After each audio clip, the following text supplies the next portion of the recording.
Day 12, Revenge or Redemption, from Nehemiah chapter 4 verse 4 to 5. So Nehemiah was doing something good. He was rebuilding Jerusalem's walls, restoring the people's identity and security. But as with most God-given work, opposition showed up quickly. The people around him mocked, threatened, and tried to shame the builders into quitting. Nehemiah's response was not to argue, plot revenge, or quit. He prayed, but not a sweet, gentle prayer. He prayed a fierce, emotional plea for justice. God, don't ignore their evil. Turn it back on them. These kind of prayers, called imprecatory prayers, if I pronounce that right, are scattered throughout scripture, and they raise a tough or an interesting question. Can believers pray like this today? Well, the answer is yes and no. Yes, when expressing honest emotion to God. Nehemiah was under intense opposition and mockery. He responded not with revenge, but by pouring out his frustration into prayer. The Bible consistently invites us to bring raw, honest emotion to God. So if you are angry, hurt, or feel attacked, yes, pray like Nehemiah.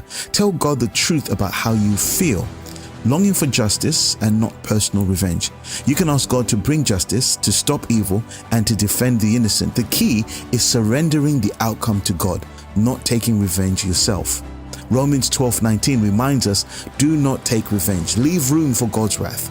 Nehemiah's prayer is really saying, God, you see this, please act. And no, when you're seeking vengeance instead of mercy. Though Nehemiah asks for justice, he never takes revenge.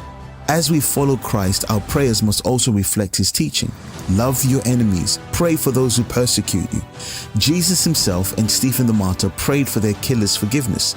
We are called to go beyond justice and long for redemption, even for those who wound us.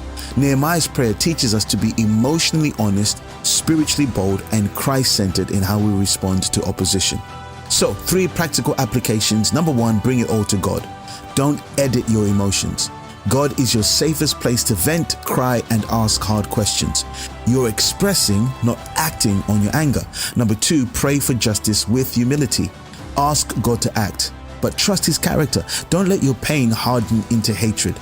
You're asking God to deal with injustice, not trying to punish. And lastly, number 3, hope for redemption, even for enemies.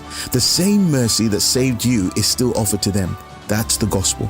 You're open to God changing your heart, even towards your enemies. Nehemiah's prayer reminds us that God welcomes our anger, our fear, and our longing for justice. But Jesus invites us to go further, to hope, even in pain, that our enemies might one day be our brothers and sisters. Pray boldly, pray honestly, but always pray with hearts shaped by grace.